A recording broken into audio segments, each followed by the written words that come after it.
క్రీస్తు ప్రేమ నుంచి నన్ను ఎడబాపేవి ఏవి? కరువు వచ్చినా, ఖడ్గం వచ్చినా, ఉపద్రవం వచ్చినా, వస్త్రహీనత వచ్చినా నేను ఆయన ప్రేమలో నిలిచి ఉంటా.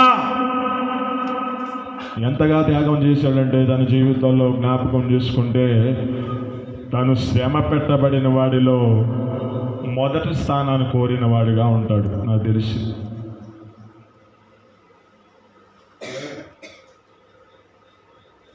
మన ప్రభు అయిన యేసుక్రీస్తుని మనం జ్ఞాపకం చేసుకుంటే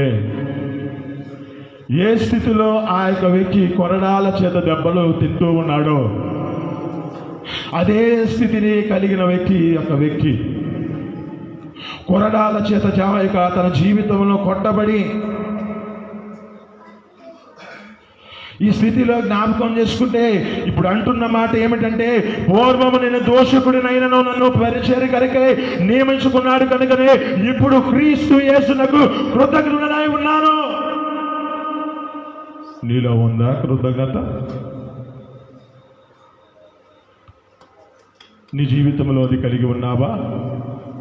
పూర్వస్థితి నీది ఎలాంటిదో, పూర్వ జీవితం ఎలాంటి పరిస్థితుల్లో కలిగి ఉన్న మన జీవితాలను దేవుడు నిర్ణయించుకున్నాడు. ఎవరినైతే నిర్ణయించుకున్నాడో వారిని పిలుచుకున్నాడు, ఎవరినైతే పిలుచుకున్నాడో వారిని నీతిమంతులుగా తీర్చాడు, ఎవరినైతే నీతిమంతులుగా తీర్చాడో వారి ద్వారా మహిమపరుస్తూ ఉన్నాడు.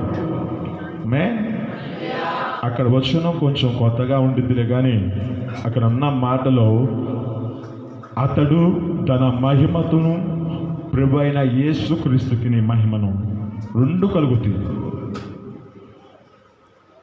దేవుడు మనల్ని ఎన్నుకున్న ఏర్పాటు ఏమిటి? ఆయన పిలుచుకున్న పిలుపు ఏమిటి అంటే మనము ఈ దేహముతో దేవుడిని మహిమపరిచే విధంగా మార్చబడాలి.